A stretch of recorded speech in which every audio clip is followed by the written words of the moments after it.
Peter. And is currently.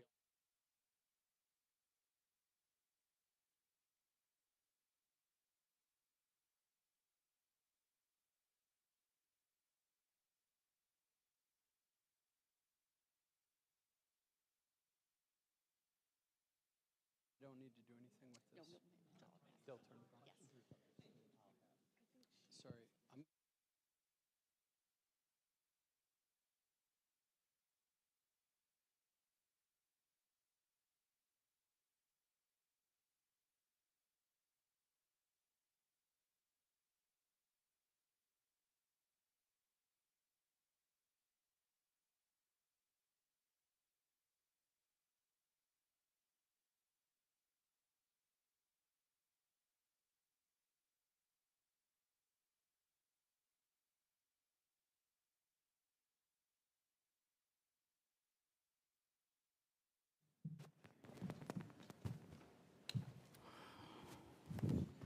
You guys ready?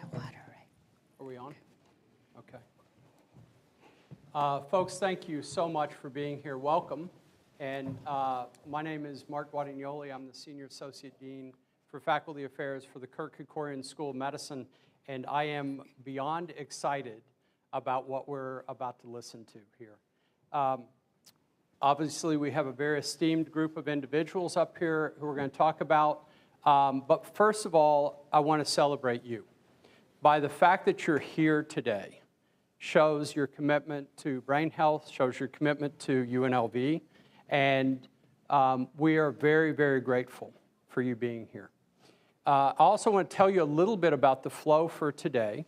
So I'm going to introduce Dr. Khan in just a moment. He will introduce the rest of the group.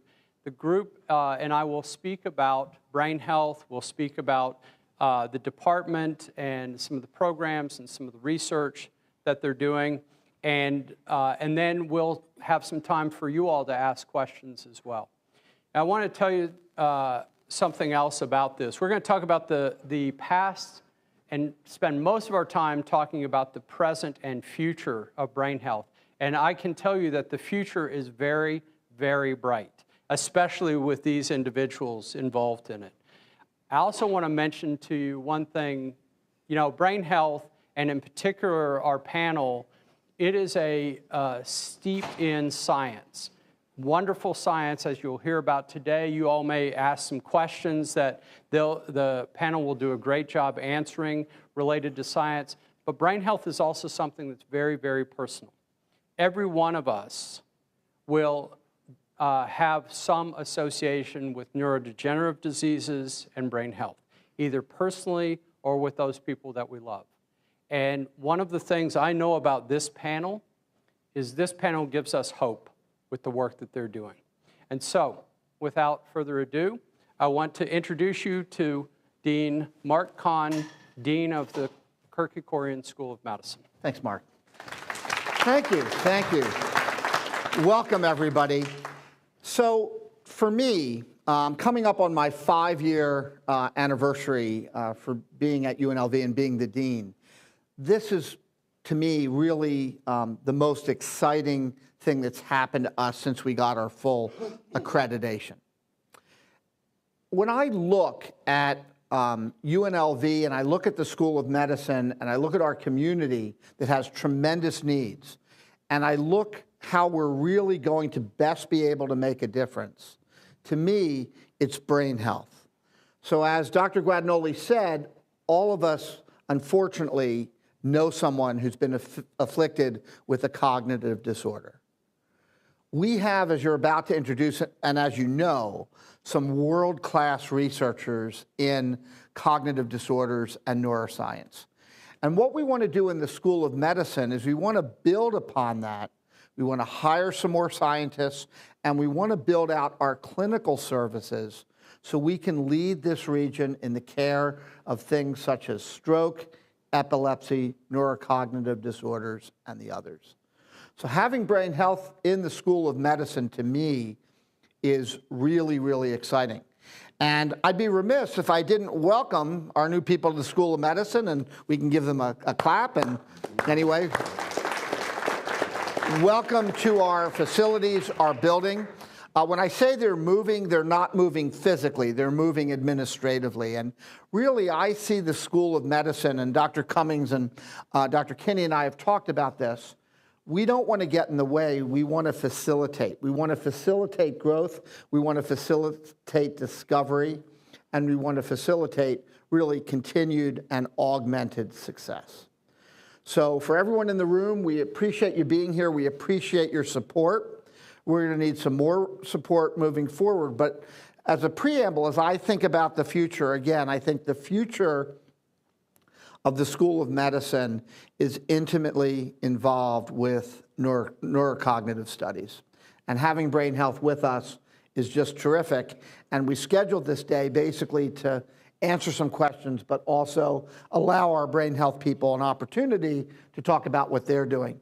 This little brochure was put together by our communications team, headed by Ms. Wanda Reiner, sitting in the back. It's great. You'll notice there's a picture of me, and I'm wearing the same outfit. I actually do have more clothes than just this. But anyway, with that as an introduction, let me turn things back over to Dr. Guadagnoli. Actually, do you want me to introduce the people? Let me introduce the people sitting with me. I think probably everyone in the room knows them, but Dr. Jefferson Kinney is chair of Brain Health.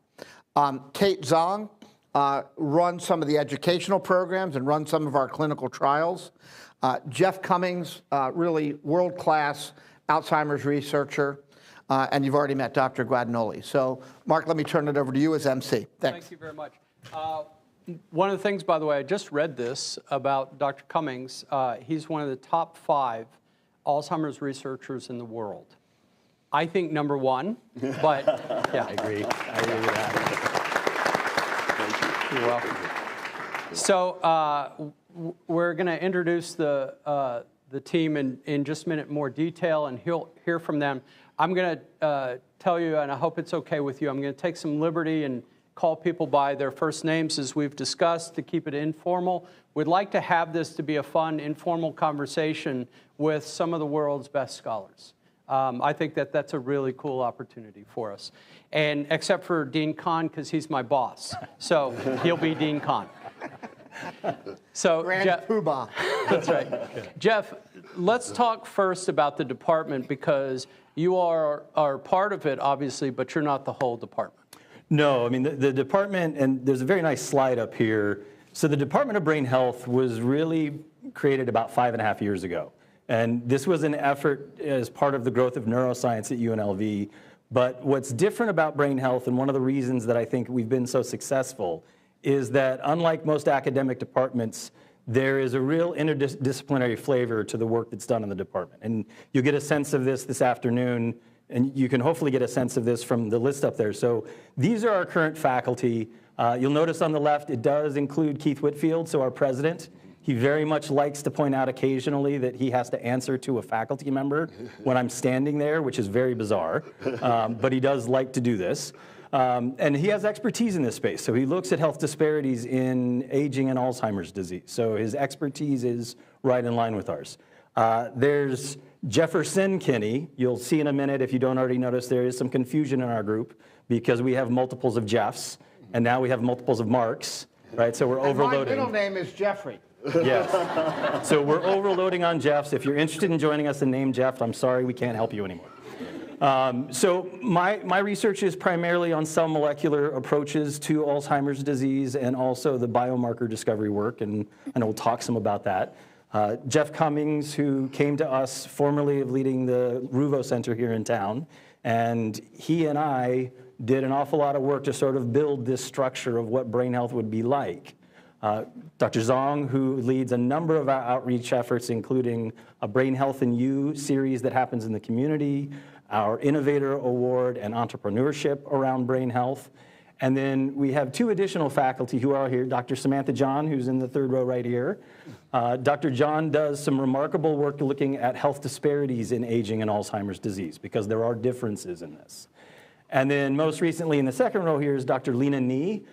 We just stole her away from UCLA and is an assistant professor in the Department of Brain Health. And she does some really elegant work on nanomaterials for treating stroke. and it's just really, really exceptional work of material science and neuroscience merged together.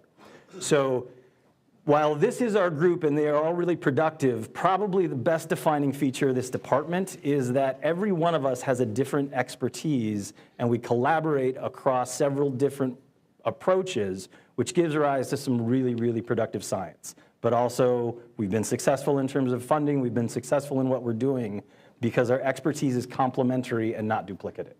And that really has been our strength, but it's also why our move to the School of Medicine is so unbelievably powerful, is because now there are opportunities to interact with the strength here that we had not have that will only expand on what we're doing.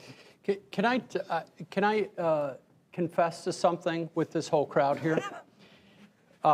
When Mark very first told me that brain health was moving over, my background is in cognitive neuroscience, and when Mark first told me, it was the first time in my professional setting that I squealed.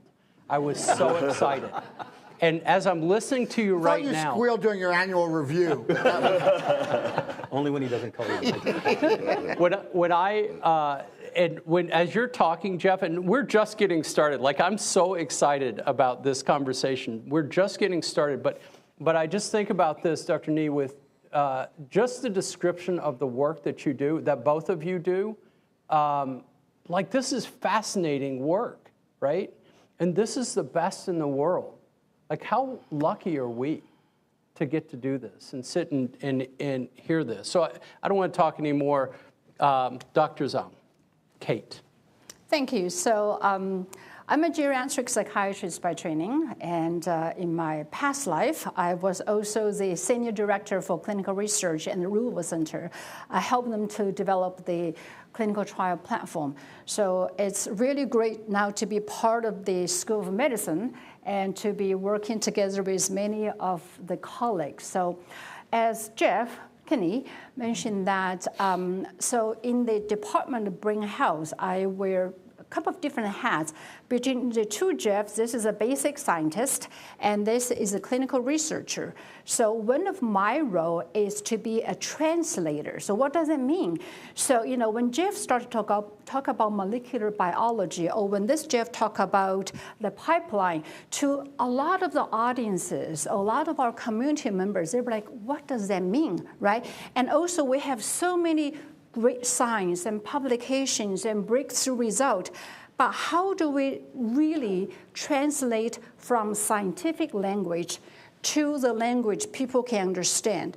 And furthermore, people will say, what does it have anything to do with me? What can I do so that I don't get Alzheimer's like my mom, my dad may have?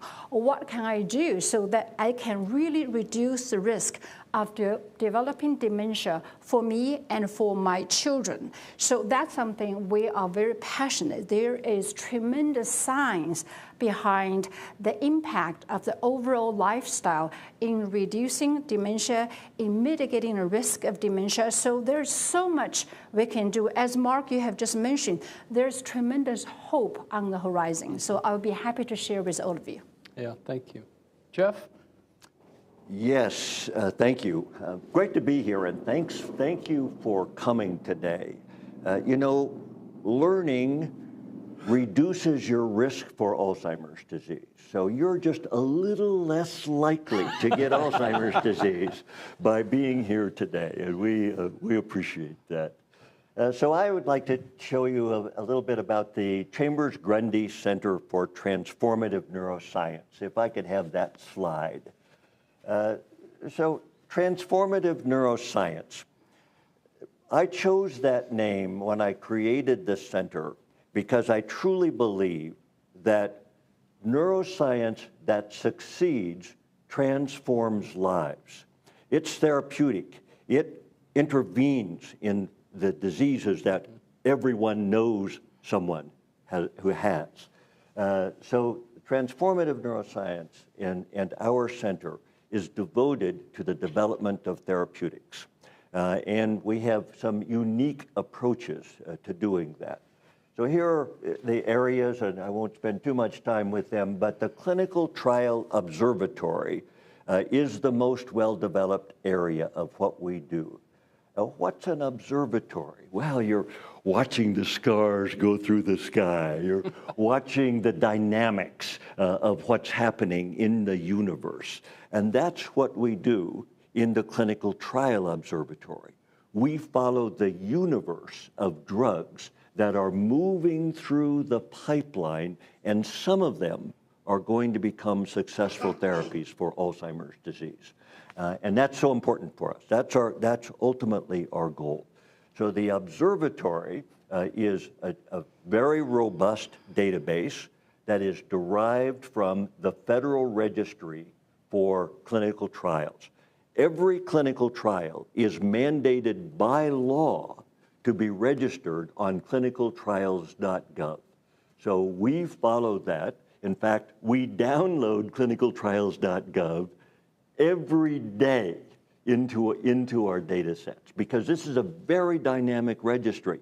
New trials are coming in, old trials are going out. Trials are terminated because there's some problem. Trials are initiated because there's exciting science.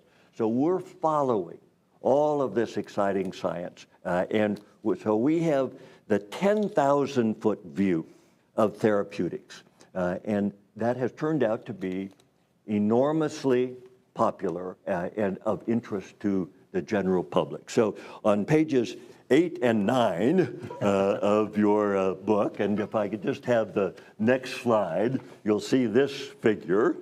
And this figure is from our annual publication of all of the clinical trials that are going on our index date, which is January 1st of each year. So you're looking at the 2024 pipeline right now. And you can see how we're able to follow all of the drugs by capturing it from our database and then putting it into an infographic form like this. And I can tell you that it says up there 164 trials with 127 unique drugs. I can tell you, because I'm working on it right now, that this year there are 183 drugs with 183 trials with 132 drugs. So it has gone up in both the number of trials and the number of drugs. So we're really excited about the momentum that we see in the pipeline. So this publication, by the way, was accessed 60,000 times in 2024. So we have 200 people a day going to this publication. And so it's really been very influential. If I could go back one slide, I'll take less time. We were so successful with the Clinical Trial Observatory that we approached the Alzheimer Drug Discovery Foundation in New York about funding a similar biomarker observatory. That was funded just this year, just a few months ago, and we have now initiated a biomarker observatory. What are biomarkers? Well, biomarkers are like blood tests. You can diagnose Alzheimer's disease with a blood test now. This is enormously important, and it drives drug development at an even faster rate. And I'm sure Jeff will talk with us a little bit about the biomarker observatory, and then that is paired with the biomarker laboratory. By the way, it's called the PAM Quirk, Brain Health and Biomarker Laboratory, because Mr. Quirk, who's sitting in the first row, has helped us support that laboratory. So Ted, thank you for everything you've done for us. Then we have the Innovation Incubator. This is kind of a moving slide here. We're going to go back. The Innovation Incubator, that's Kate told you a little bit about that, and she'll, I'm no doubt, talk about Innovation Day on campus, all across campus for innovation and entrepreneurship. And then we have the Learning and Teaching Collaboratory. Kate's also been very involved in the leadership of that. One thing you didn't mention, Kate, that I think is very important is our Alzheimer Academy, our new Alzheimer Academy. Because there has been success in drug development. And that means companies are bringing drugs into the public. They're You have to go into the doctor's office. They have to educate prescribers about these new drugs. Well, they have to be taught about Alzheimer's disease. So we saw the opportunity to say pharmaceutical companies and biotechnology companies need themselves to learn about Alzheimer's disease. And we at the UNLV Kerkorian School of Medicine can meet that need. And Kate has been leading the academy. So I'll stop there. I've been talking too long. No, you have not, actually. I think everybody in this room would agree that we could listen to you all day long. By the way, Jeff did a fantastic podcast on the Academy, which is through the School of Medicine. I listen to it just to calm me down sometimes. This voice is fantastic. I do want to point out something, because this becomes really important, and we'll talk about this more.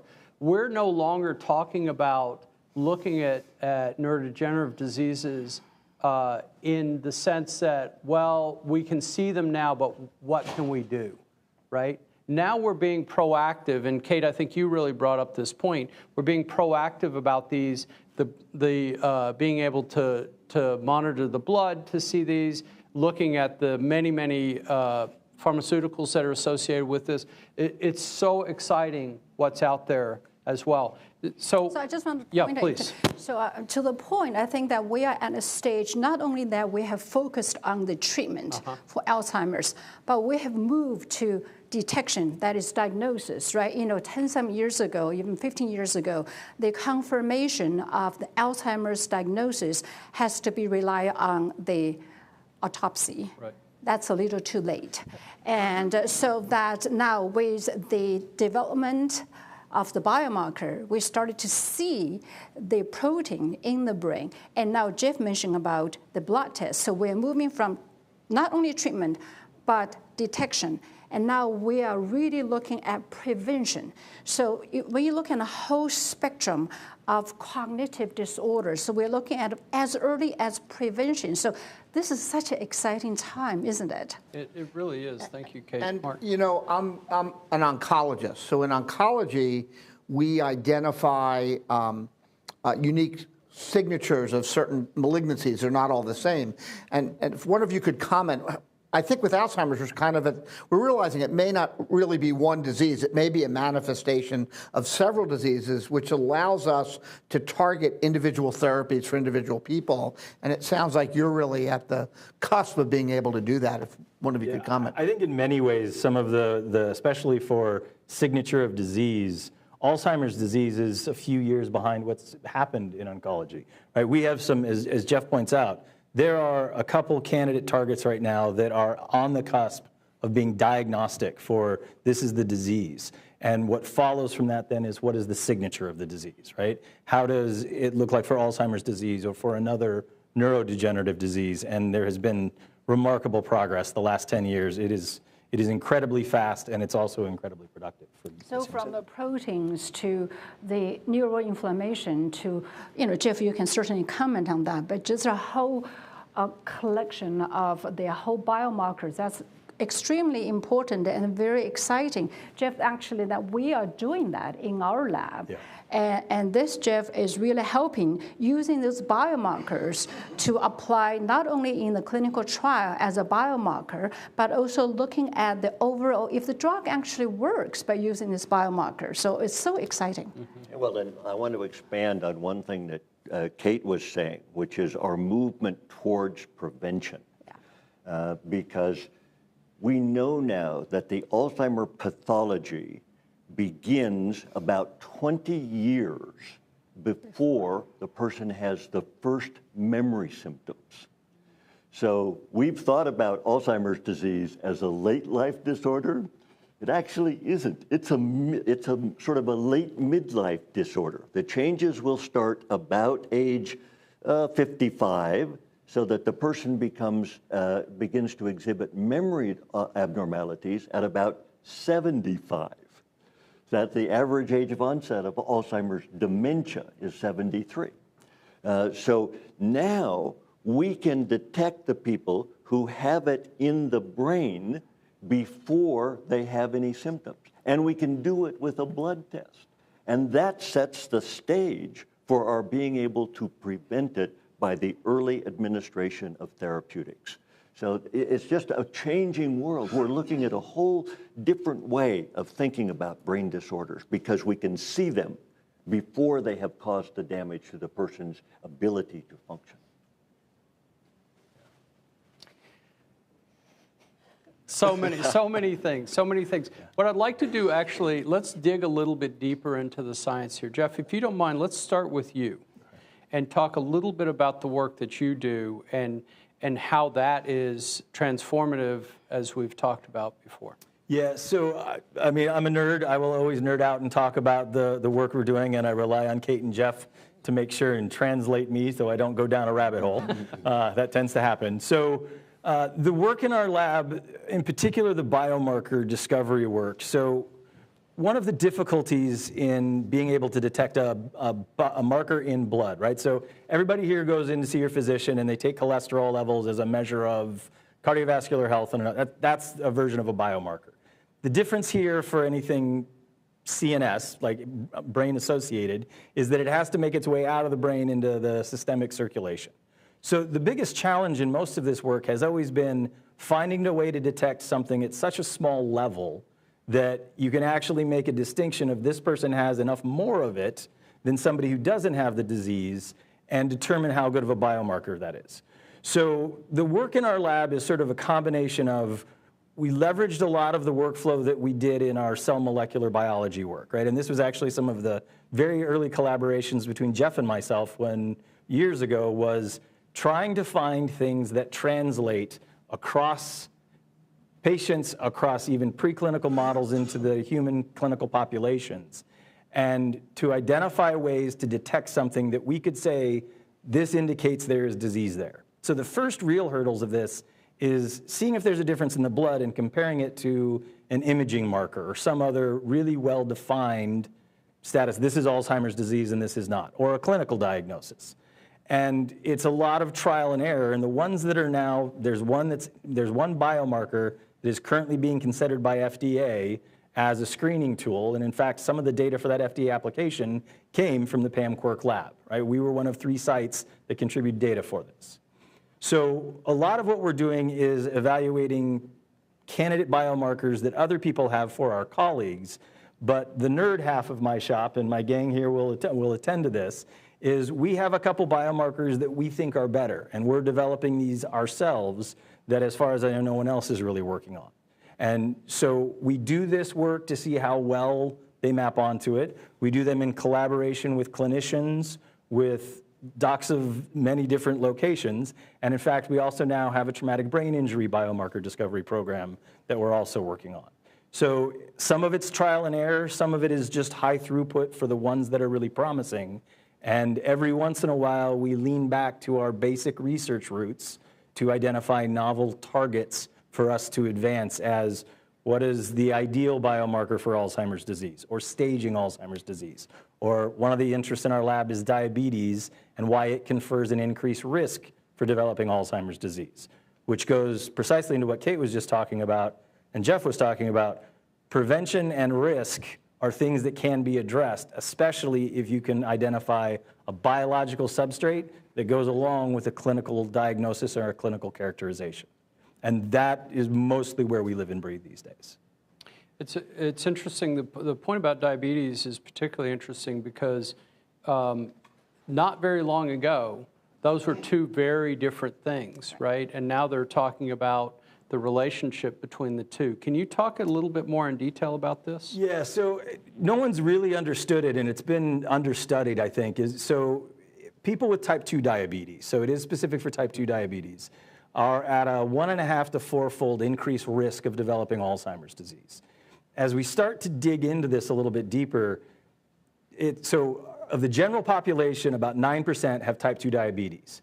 But of the population 65 and older, that's 25% of the population, right? So there's an age-associated change in regulation of blood glucose, right? And there's about another 100 million people that are considered to be pre-diabetic. There's a lot of really good ideas, but not a lot of really great data about why being hyperglycemic, being type 2 diabetic, how it can relate to the pathology and the pathophysiology of Alzheimer's disease.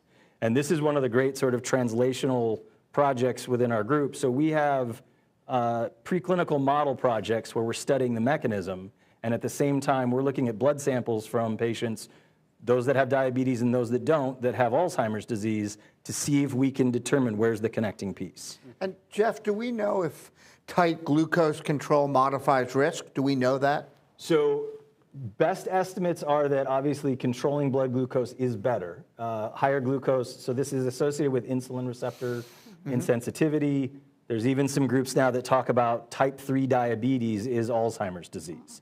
And I don't know that I'd go that far yet, but better control certainly has a benefit. And I would also defer to my clinical colleagues. Well, I wanted to mention this because a great link between the thinking about diabetes and about Alzheimer's disease is manifested in a great trial that is going on right now of a very popular weight loss and diabetes drug, Ozempic. Some of you may have heard about it. You can't turn on the television without hearing about it, actually.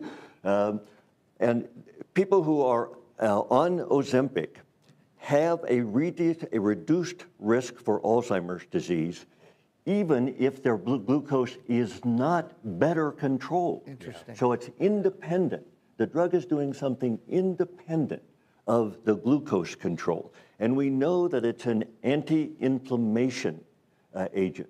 So we know that inflammation is a part of Alzheimer's disease, and Ozempic is an anti-inflammatory drug. So this is a giant global trial, 2 trials, over 1,000 patients in each of the trials. I am the co-chair of the steering committee of that trial. So the Kerkorian School of Medicine is going to be the first to know whether Ozempic is a new treatment for Alzheimer's disease. And we will know at the end of this year. And I can't wait to find that out. Let's talk a little bit. First of all, that's fantastic. Congratulations. This idea of inflammation, right? I mean, it's very similar to diabetes, right? Being now targeted as some of these things. Inflammation is potentially a major factor in Alzheimer's and a whole variety of Heart other disease, diseases. malignancy. Right. Yeah. And so I'd like to hear actually from a few of you talking about this because it's a huge topic. Kate, you want to start us? Absolutely. So when you look at the inflammation process, as Mark, you just mentioned, it was applied to many, many diseases, metabolic, cardiovascular, Alzheimer's, and even malignancy. The flip side is how do we reduce inflammation in an attempt to treat the disease and even furthermore to prevent the disease? So that really brings up to the topic of what can we do on the day-to-day basis so we can make an attempt to reduce inflammation. So that brings to the 6 pillars of brain health. So we, UNLV, now School of Medicine, have been working together with the AARP Global Council on Brain Health, which I'm one of the founding members, and really implement nationwide lifestyle modification with the goal of raising awareness with regard to the brain health and also implement specific lifestyle modification strategy. And let me give you an example with regard to inflammation. We'll hear about healthy eating is important. Mediterranean diet is important. And why? Because the antioxidant type of food, you may have heard about that, is very important. Why? Because antioxidant is anti-inflammatory. So now when you think about from the mouse model to clinical trial to the lifestyle modification, this whole cycle makes perfect sense now, right? Talk about transformative. That's what we do so well here. So we have the 3 musketeers here in a sense, and we have our different role of doing that. So inflammation is such a critical role. And then, maybe you can talk a little bit about from microglia perspective, and also that we are looking at the 6 difference between women and men with regard to the underlying mechanism of dementia, and also the differences with regard to their responding to different treatment as well, and also their different response to the inflammatory processes. So, obviously it's such a big topic, but as you pointed out, so exciting, and that is such an important area. It's the idea that men and women respond differently seems obvious, but it was really largely ignored in the science and medicine for such a long time. Very much so. I think from the basic research, then we know that how many of the mice were female versus male. Right. And way back, how many of the trial participants were male versus female, right? So we know that 2/3 of Alzheimer's patients are female. And women have about 60% higher risk of developing Alzheimer's than men do. So that, I think, speaks to the importance of identifying and recognizing the 6 difference between men and women. Jeff, I'd like to ask you the same question, but before I do, just as a matter of perspective, one of the things I love about this group, and I'm going to include Mark in the group as well, is they overlap in the topic, but the way they talk about it is different because the perspective is different. And this is absolutely phenomenal, right? They get to support each other and advance the science, and I would say everybody in the brain health department does this. Like Mark's already made a few comments from his clinical perspective. So just I'm inviting you to sort of listen to that as you're moving through this, which again, I think is fantastic. Jeff? Yeah. So you may have gone the turn of me talking about inflammation, as my gang will highlight. Inflammation in particular is the center of the target for most of the things that we're doing. So our interest in the diabetes model, the backbone of that is an inflammatory response that lays the foundation for what we see in Alzheimer's disease. The projects that Kate was talking about, so one of my former graduate students and now a postdoc did this very elegant work that showed in a menopause model that we developed, we see changes in the females that are menopausal that we couldn't induce in females before that are directly in line with what happens in Alzheimer's disease, and inflammation is a centerpiece of that as well. So we just approach it, Kate dropped the magic word, which is microglia, right? So these are the resident immune cells in the brain, and your brain's immune system, like every part of your immune system, is built to find an invader, attack an invader, and then shut down. And what happens in a lot of these diseases is that immune response persists, and that then becomes a problem. It interacts with the pathology in Alzheimer's disease. It interacts with peripheral systems. One of my favorite biomarker projects of the last few years is we did a comparison of inflammatory markers in Alzheimer's patients versus ones that had tumors in the brain to look at the profile of the inflammatory cascade and if it was similar, right? This is the centerpiece of a lot of different disease state research, but in the case of Alzheimer's disease, this is one of the fundamental ones that we really need to dig on. And was it similar? Some parts were similar, some parts were different. And part of it is the sophistication of the tools now need to take the next step. We need to progress further. And it's that research. And one, I'd like to add to this Yeah, too, because this has been such an exciting discussion about inflammation. But one of the things that I see happening is we've thought about Alzheimer's, and then over here was Parkinson's disease, and over here was stroke-related dementia. And what we can see now is that they all have inflammation in the brain. And therefore, there may well be therapeutics that extend across disease states. And wouldn't that be great, that we could discover something in Alzheimer's which would also be helpful in Parkinson's disease and in stroke? That would be fantastic.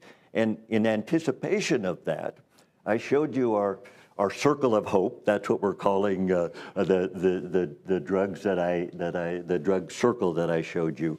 That's all Alzheimer's disease drugs. So we're in the process of now extending the circle of hope for Parkinson's disease and other neurodegenerative disorders so that we can systematically look across all the trials of all the neurodegenerative diseases and begin to learn from the cross-disease comparisons because the underlying biology is similar.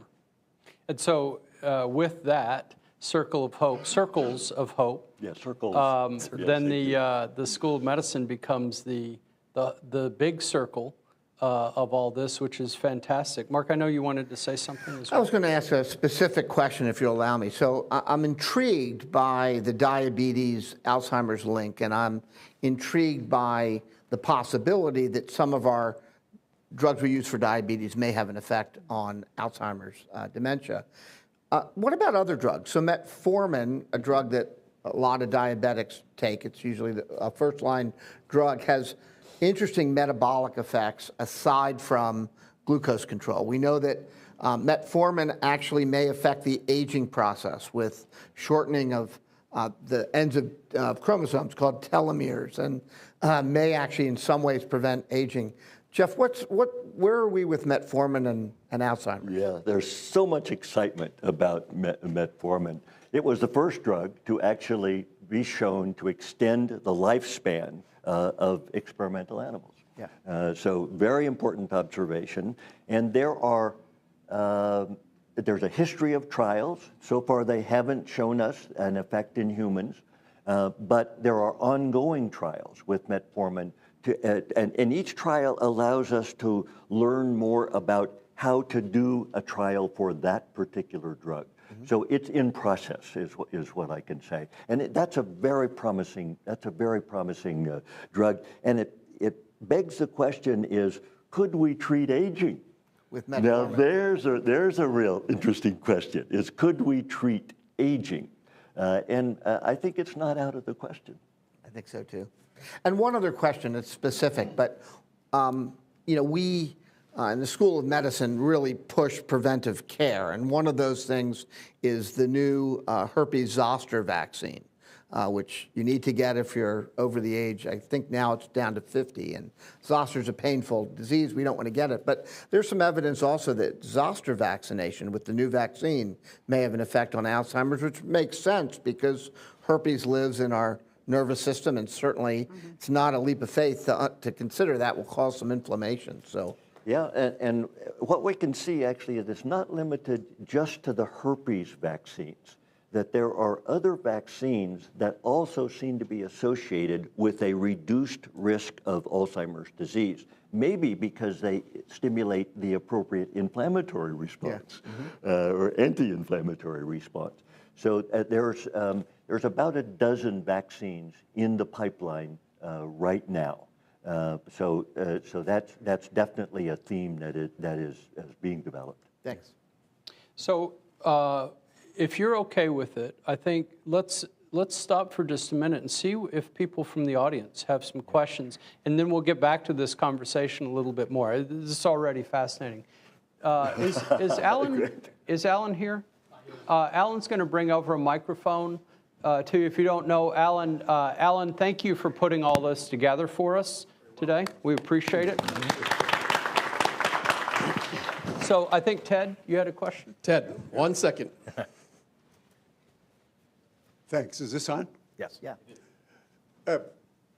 What assets and capabilities does the School of Medicine have to work synergistically with the Three Musketeers and their colleagues to advise the public, and I emphasize the word public, of the importance of the work that's being done here, which should, as a result, enhance the reputation of the medical school and also facilitate fundraising? Ted, do you mind if I add just something with that? The question, part of the question is why now, right? Why are we doing this now with the med school? Well, that may be part of it, but what I want to know is what the assets and capabilities are that the medical school has that will facilitate that. So, Ted, that's a very good question. So I'm going to reiterate something I said to both Jeffs when we first met, and that's that the School of Medicine wants to facilitate. We don't at all want to micromanage, and we don't want to get in the way. So one of the things that we've been able to do is we've encouraged and supported the hiring of about 3 more faculty into brain health. I'll let Jeff Kinney talk about this, but one is a more junior Alzheimer researcher for Dr. Cummings to mentor. One is somebody, a PhD with an interest in imaging to help with the functional MRI unit that's going to come online soon. And one is someone to help with clinical trials. So we do have the ability, and we're not funded the same way the main campus is, so we have faculty positions. Secondly, and Ted, this is a great question, we really have our marketing and communications people on this. I want to call out, she was here, Wanda Reiner and Robin put this brochure together in just a couple days.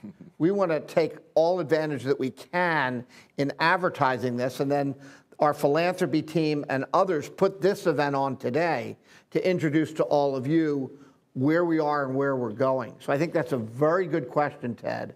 We are fully supportive with faculty support, with support for activities, with support for marketing, and fundamentally, I don't want to get in the way of the great things these guys have already done. But Jeff, can you want to comment on that?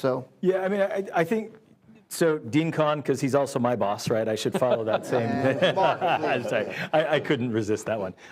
So, I mean, the faculty lines are a part of this. There are resources in and around the interaction with clinical practice that is also something that is oftentimes a rate-limiting step in some of this research. So access to patient populations, access to groups to be involved in the research projects we're doing now and the ones moving forward. And I think some of the collaborative opportunities. I think there will be, over the next year or two, some additional conversations about resources in terms of equipment and in terms of space that we can leverage around this effort. But I think a lot of that is also as we build and grow our connection within the school. And if I could add one other thing, we right now don't have a clinical department of neurology, but it's very high in our strategic plan. Having brain health move over to our school is going to enable us to hire a chair of neurology with a scientific background, which is what we need. Stroke care in the Valley is not what it should be. Having this team in our school is going to allow us to hire a clinical stroke person, hopefully, to chair our department, to develop stroke programs, and to interact with Dr. Nee and others with their research. And I see Dr. DeAndrea here. You know, he's an epileptologist, one of the only in town. So you can imagine with the clinical epileptology, with some of the research, what we can really bring here. So it's really synergistic, Ted. Jerry? One question to follow on with. Hold on one second. There you go, Jerry. Following on with Ted, what modalities, including the Circle of Hope, might be proprietary to the university? So I'll let you guys answer that. We accept federal funding for the work we do, so that our Circle of Hope is funded by the NIH. And the NIH says if you take taxpayers' money, the taxpayer owns it. So those data are completely available. Now here's the story, Jerry. This is so great. It's completely available, and it's way too complex for people to understand without our help. And our help is not free. There are a lot of opportunities for us to monetize some aspects of what we do. And I think that's really important. We need the revenue to drive the science. So although we have an obligation to make the data available, there are many needs beyond just the data. The data have to be interpreted, and that's what we can provide. And Ted, by the way, has been my great mentor in much of this, and has encouraged me to think about organizations like the Gates Foundation, who have an Alzheimer drug data initiative that they support. So we have followed up on that. Thank you, Ted. And Gates Ventures is very likely, I just spoken with them again this week, and they're very likely to take over the funding of the Circle of Hope from the government, because we're coming to the end of our government support now. And that will also change dramatically sort of the way we relate to and own those data. So that's evolving somewhat as well. But good question. Thank you, Jerry. Actually, if I can add really quickly to that too, because I think it should be included. So there's also opportunities around commercial products, around novel treatments for stroke recovery, novel biomarkers. Some of these are being advanced in a way of a commercial product as well. But I think I'd be remiss if I didn't highlight one of the other great things that Jeff and Kate actually brought on with Brain Health is this Innovator Award, which actually is having students and other faculty work on pitches of a commercial product that they would like to turn into something of a business, right? It's been this remarkable integration of, and I'm borrowing from Jeff, he has this great description of how in academic research, we have a hypothesis, and then we write a grant, and then we do a study, and we have data, and then we're back to hypothesis. And it's this great knowledge growth, but it doesn't really result in a product or something that impacts patients, right? And there is part of the Chambers-Grundy Center and part of this whole enterprise now that has business development, that has product development, that impacts patients, that impacts students who are really smart in the lab but have never really thought about, I could invent something that would be a candidate business idea, that would change the science or would change medicine. Okay, you have Innovation Day is April 24th, correct? April 24th, so this will be our second annual Innovation Day. This is part of the Innovator Program, which is funded again by federal grant. And as you have just mentioned, this is a program where we share with our faculty and our students with regard to the entrepreneurship. You know, we were trained either neuroscience or medicine. We never learn how to do a business, right? We don't even know how to write a business plan. We don't even know how to read any accounting, and let alone creating something. So this is a program focusing on instilling the innovative idea, the concept, and how do you actually take potentially a product from the bench side, as we call that, to the bedside. So we have faculty members, we have students participating in the program, where we have our staff within UNLV and beyond to share with them information knowledge from regulatory aspect, from the law, from business, from accounting, from raising money, and how you can commercialize a product. So it has been very exciting. Last year, we had our first Innovation Day.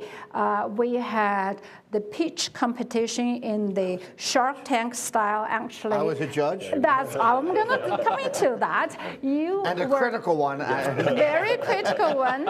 And we have different prizes. We have actually Andrew and Amanda were among the prize winners. So with their innovative concept and idea.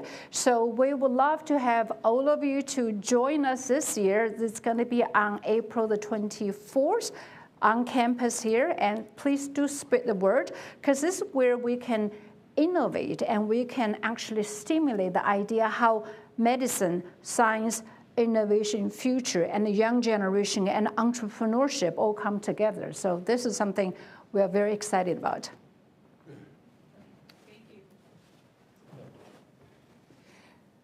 So thank you. I consider all of you angels. I've lost 3 generations to Alzheimer's and dementia and don't know what is to come. And I'm proud to be a rebel. I didn't know I could be any prouder, but I am today. So my question is, in regards to funding, I think more federal funding is what's needed. And is it possible that just like they did with the mammograms because of breast cancer, that they became something that people like me that have history can go and get it? Would that be the case too with this new biomarker, do you think? I mean, can we foresee that in the future, and can we leverage that to get more funding since we're on the cutting edge of it? Mm-hmm. Yeah, I can start that way. So one of the major goals of these biomarker targets, exactly like Jeff said, the biology is changing before it presents clinically, right? So the goal is to figure out a way we can detect it now, but then how far back can you detect it? So in an ideal circumstance, I think one of the biggest goals is starting at age 45. Everybody has their cholesterol screened, right? This is something that's part of a normal visit. This should be the goal. It's just a question of how long it's going to take to get to that point that it can be developed. And I would just echo that. I think you anticipate exactly what we anticipate, which is someone would go for their annual physical examination and they would get a blood test, and that would either trigger a reassuring conversation or a referral for a more thorough evaluation. And I think it's coming, but it takes quite a long time for a discovery to make it into practice. And one of the things we need to discover as part of the discovery process is how do we shorten that so that the people who are at risk can be helped as soon as possible. That's what we need. Mark, we have another question. Sorry, just add a couple more things. I think that you are not alone. So many of us here know someone who may have Alzheimer's. Oh, you do have a family history. So to answer your question, I think now we are looking at what makes a particular individual at risk, right, to develop dementia and Alzheimer's. So we call two big pockets. One is modifiable risk factor. One is non-modifiable. So what is non-modifiable is age. We know age is one of the biggest risk factors for Alzheimer's, and that's something you cannot do with age, right? So but how do you age more healthy? So age, family history, and genetic risk factors. So now, for example, ApoE gene has been identified as one of the risk genes for Alzheimer's. So that one of the screening methodology could be that if people choose to do so, they can go and get tested, see if they are a copy, if they are ApoE gene carrier. If that person is, then the chance of developing Alzheimer's is higher. So there are different ways of looking and identifying risk. And from the clinical perspective, now we rely in general on a clinical assessment, but now there are more technologies developed. For example, in clinical practice, the doctors usually do paper and pencil clock drawing, right, to assess the person's cognitive function. But that's time consuming, that's very limiting. But now with the new technology, there's something called digital clock drawing. And then it can be actually implemented online. So that will open the door to much broader audiences. And then that could be potentially an early detection tool as well. We also touched upon in terms of risk factors between diabetes and dementia, but also there's cardiovascular, so that if people really are more educated, more aware of a lot of risk factors and make a conscientious effort to reduce those risk factors, you can also help to mitigate the risk of dementia as well. Wow. We have another question from the Nevada Community Foundation. Thank you. I was at a meeting this morning and with some folks, and they were talking about the need in the community. And one of the things they said was, there are families in this community that share a toothbrush. And when you think about that abject poverty, and when you think about those of us who work in philanthropy, so often we traffic in despair rather than hope, right? And being here this morning with you folks, and frankly, seeing the people in this room that you refer to affectionately, your colleagues, it's hopeful, right? And we need more of that. I think it's an indictment of my sector that we always traffic in despair. But I guess the question is, what can we do as stakeholders in the community? Those of us who are having lunch at Vintner Grill and working in the business community, doing all that stuff, what can we do to be telling the stories about what you're doing here to help you get that critical mass, to get more funding, to get more support, financial, political, social capital? Because you need to do the work, you need to do the labs. It's our responsibility to be out in the community championing what you do for the rest of us. And we're not doing that work. Part of it is we don't know it. Part of it is we don't know how to tell the narrative. And so what can be done to assist around that? I'm going to just say a global comment, and then I'm going to let Jeff Cummings talk. But globally, John, it's storytelling. I mean, you've been in philanthropy a long time. You're very good at it. I'm a very, very novice, but you got to tell the story, and it's stories. But I'm going to let Jeff Cummings provide many more details than I just provided. I'm not sure I have the answer. I sort of feel like you might have the answer because we're the science people. Kate is particularly good at outreach and communication, but I think we need to learn how to reach the public more. How can the Kerkorian School of Medicine provide a platform for our communication?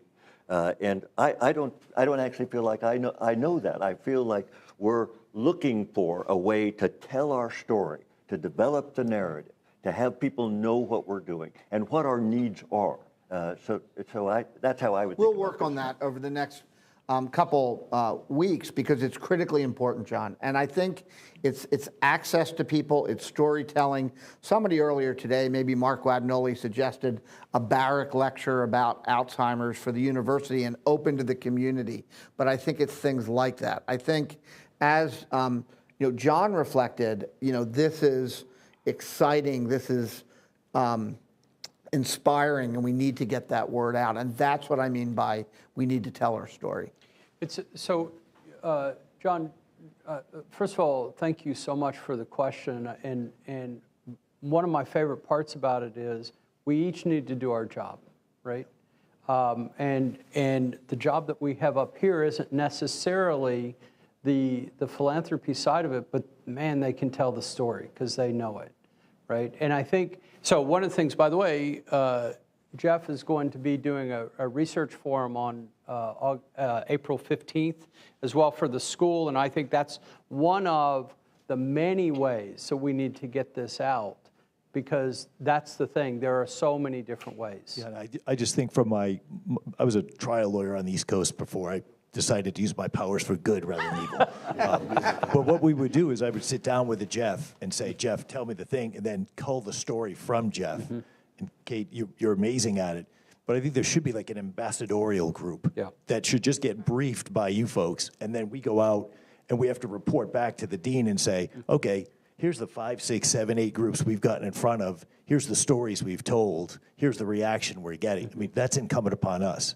You should not be responsible. It's a very different skill set, but it's the part that we owe to the community, that we owe to you, because you've done such an extraordinary job of bringing this resource to us. Yeah. Thank you so much, John, for that. I would like to just comment on that.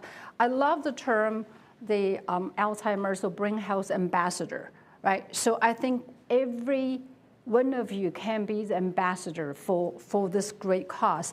And I think that the communities needs a different demographic, different people, they may have different interests. So that I think the more we share with all of you what we do, our project, our initiative, and our vision, and the more we can help to empower you with the information, the knowledge, the tool. And then you can come back to us. You say, we have this group of folks who are particularly interested in something like that. We can really craft a lot of scientific content for you. And then I think this is really bi-directional, right? We work together and create the narrative and polish the story. But more importantly, how we can reach out to our audience, to the donors, to people who want to support us in a more customized, more tailored way, which really means so much to them, not just some general talk, right? So that is important, but we would love to work with you, with all of you, to create the stories and narrative. And, I think that when it comes to aging, when it comes to memory, we all experience that, right? As we get older, we start to realize, your body, you lose your muscle, you lose your stamina sometimes, and your memory may not be as sharp. We all experience that to a certain degree. This is something everyone can identify. So how we can help to raise more awareness and get the message out. I think this is something we love to work together with you. Well, I think one response to that is everybody you know is actually a brain owner. That's right. I'm not so sure. And taking care of your brain is so important because the better you take care of your brain, the less likely you are to have late life cognitive decline. And that's a message we want to get to every single person on the planet. Yeah. Yeah, absolutely. Sorry, I'm going to add one more really quick thing, because thank you for the question. I think it's a really good one. We also have some remarkable partners who are already partnering with us. So Ted Kirk has been very generous in terms of the support for the Pam Quirk Lab, but he's also been an advocate for us. He's also championed our effort with others. The Lindsays, who have supported the work of our students around biomarkers, have been remarkable and got their family involved, right? So they also really know a way to connect what we are saying and what has landed. I think that this is a really good resource as well. I wanted to put a plug in for one of our main campus professors, Emma Frances Bloomfield.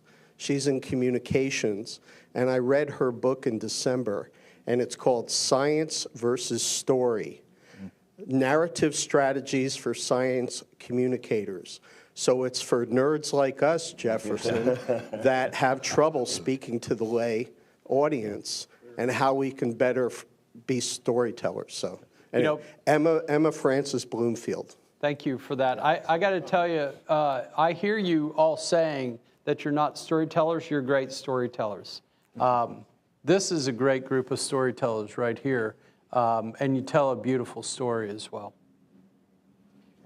Yeah, I have really two questions.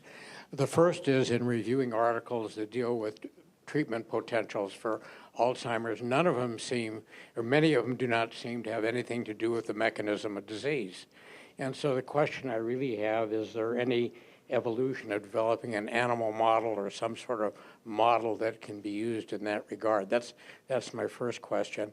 The second question is, in the last 8 years, the quantity of microplastic fragments in the human brain has increased by about 50%. And I just wondered if that has anything to do with the price of eggs.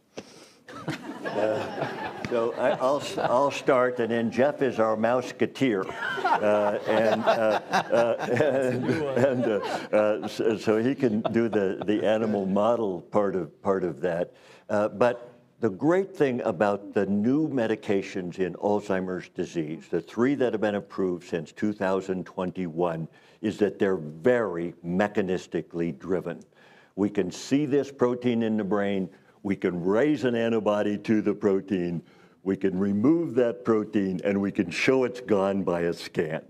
It's fantastic that the linkages are now just so tangible in terms of the biology of the medication and the biology of the disease. And I think that's what's going to drive us forward faster to many other types of treatments. The current treatments are limited, but they are critical first steps in terms of developing therapeutics. And you're absolutely right. These have to be mechanistic. They have to be built on the neuroscience that we know. But Jeff, you might address the mammals. Yeah, so I'll second what Jeff said. So the amyloid-targeted therapies, that's one of the core pathologies. There are also, in the circle of hope, there are also some drugs that are going after inflammatory targets, which are one of the signatures of the disease. A lot of it has to do is how are these pathological features changing in the brain, and whether or not a drug can intervene directly to change the trajectory or alter the trajectory of the disease. But the last 10 years, especially on the preclinical side, has been much better defined by approaches to engage pathological targets of the disease. For exactly the question that you're asking of, if this is the pathology, that's what we need to be going after. Or something that is changed by the pathology that leads to what we see in the disease. So the progress is there, and it's from a lot more different angles now. So I think in the circle you see a lot of promising ones, but I think there are additional ones on the horizon that are going to do a lot better engaging of that target. Your question about the price of eggs, it's a really interesting one. So as soon as you asked it, I looked to one of my gang who's over there who does some of our mass spec work, who used to do looking for environmental toxins in a whole host, and one of the champion projects she's trying to advance is microplastics and how they embed in vasculature and in the brain. It's a difficult, there's a lot of variability in terms of how people were exposed, so it's a difficult question, but it is one that's being asked. See, he always has answer, about the price of eggs. Yes. It is absolutely have to do with the price of eggs. Well, they were showing that the microplastics are present particularly in small fish. And so does that have anything to do, anything, or is it just all the junk drinks that we drink that are in plastic? So I'm happy to nerd out about this at any point. I won't do it to all of you, but a lot of it has to do with the characteristic, its size, what tissues it can embed in, and having enough data samples to be able to tell what it's doing. But there is work in this, and there is an effort on it. It's just in progress. So we are streaming this live, and there are lots of questions, as you can imagine, from online. So let me throw a few at you.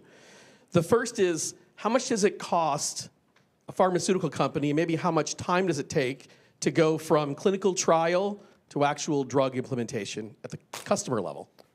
I'll give an overview, and I'll let these. But a drug costs about between $1 and $2 billion to get to market. A very small percent. The cost of an egg. Yeah. Well, I don't know. With bird flu, eggs are becoming more expensive, and the number of drugs that successfully go from preclinical to clinical is small, right? So it's a very expensive undertaking, but. Yeah, well, I'll just reinforce what Mark said. It takes 13 years to get from the first beginning clinical trial, first person in, to last person out of the trial that will go to the FDA. So when a drug is approved, the neuroscience is already more than 10 years old. This is madness, right? But the great hope of biomarkers is that we can shorten each phase because we won't have to recruit as many patients. We can define those patients better, and we can define the outcome better. So these blood tests have the hope of being able to shorten that process dramatically. And that's one of the things that we're really working on right now. And $1 billion to $2 billion still. Yeah, well, it depends on whether you're talking about how you're talking about the money. If you just talk about out-of-pocket money, it takes about $750 million of out-of-pocket money to develop an Alzheimer drug. Right. So we're talking a lot of money to do that.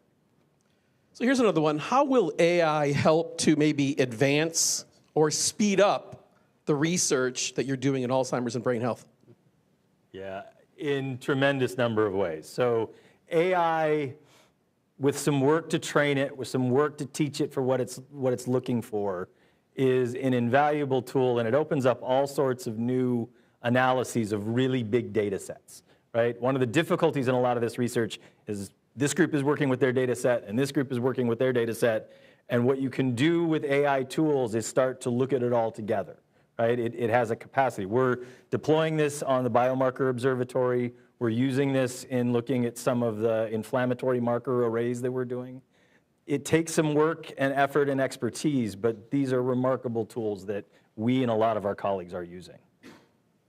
And maybe I just expand to say that it looks like it will affect every step of drug development, whether you're screening compounds or looking at the outcome in the animals or trying to find the right patients or inspecting electronic medical records. Every aspect is going to be benefited by the application of these new computational and detection techniques. And we are deploying them, as you say, in our work right now. Just even go beyond the clinical trial stage, we are looking at how we can use AI as a very important tool to really disseminate information in our community. Give you an example, for example, caregivers, right? So that it's tremendous amount of information out there. How do I take care of my mom, my dad, and what should I do from the financial to legal to planning? So there are tons of information out there, but how we can really streamline those information in a credible and validated fashion, this is where the AI can come in a major way as a tool to help us to disseminate those critically important information to the community. Dr. Zhang, can you speak to the work you're doing on creating an avatar that can be that link between somebody who is dealing with that as a family and how they can access those resources? So in our department, and we have started the initiative utilizing AI as the technology back end to create a platform, and rather than avatar, we call that Azatar because it's Alzheimer's avatar. So this is a two persona, African-American male as a caregiver, as well as a Hispanic female as a caregiver, so that you can, there's a link, obviously, that you can talk to the AI. And you say, my mom has Alzheimer's.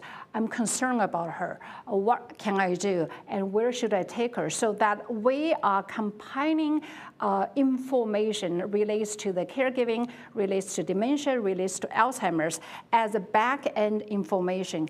And really, through the AI platform, people can ask questions either on their cell phone, on the iPad, or on the computer, so that in their own home and their own convenience, rather than going to the doctor's office or going to any meetings. So this offers tremendous convenience to the caregiver or to people who are just interested in getting more information. So we just got started. We're at the first stage. I'm very excited about it.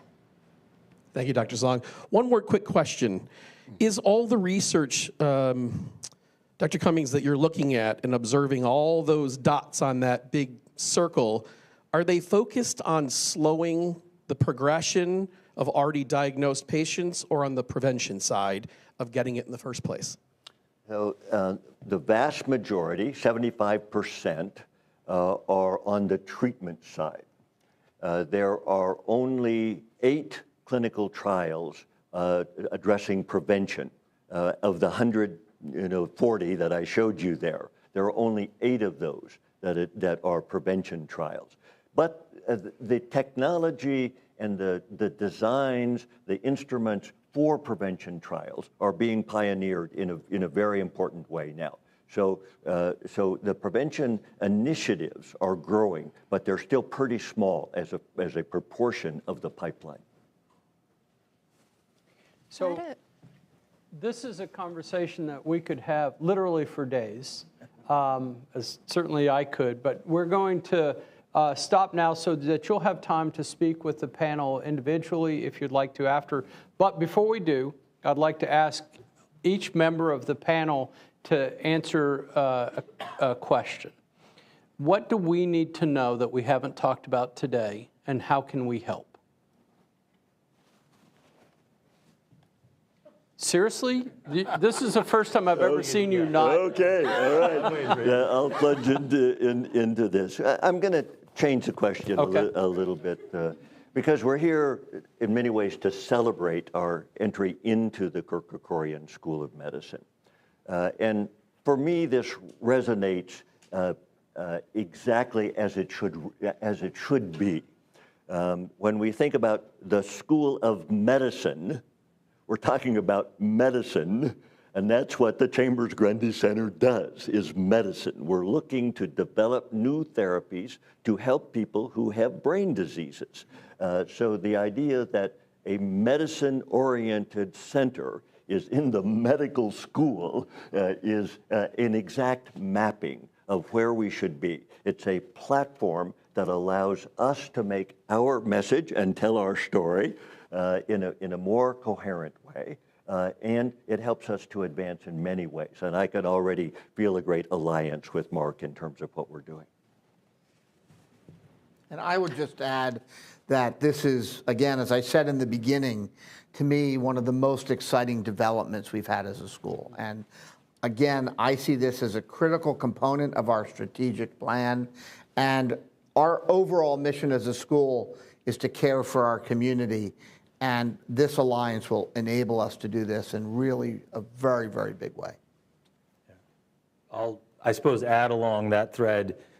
There's a real, so at a meeting recently, the circle got referred to as the circle of hope. And one of the things that we keep on hearing when we talk to people is that they didn't realize the amount of progress and effort, not just by us, but by our entire field in this space. And the last 10 years have been unbelievably productive for us as well. But our alliance, our move into the School of Medicine opens up a lot of possibilities so that progress is not just continued, but it's accelerated, right? There are people in this room, folks online, that we will interact with around our message, around the community, around the science, and around the docs, that I think is an invaluable resource. And I think as a whole, what our group is going to be doing and what our field is going to be doing is really, really progressing quickly. I think that we started from dementia, Alzheimer's, brain health, prevention, medicine. Now I want to touch upon the academic health center. So I think ultimately we are talking about health, right? So I think that the research, the patient care, the education, all coming together. I think that now as part of the School of Medicine, so we are here to advance research and advance education in hope that we can really advance the overall health care in general. So I think it's a great synergy. Mark, you know, we started this, and when we talked about this a little bit, we talked about the idea that we're looking at the past, present, and future of brain health. And through this conversation, this has really expanded to me. And it's expanded into hope, a partnership, and exactly what you said, Jeff, a celebration. Like, this is a celebration of coming into the School of Medicine.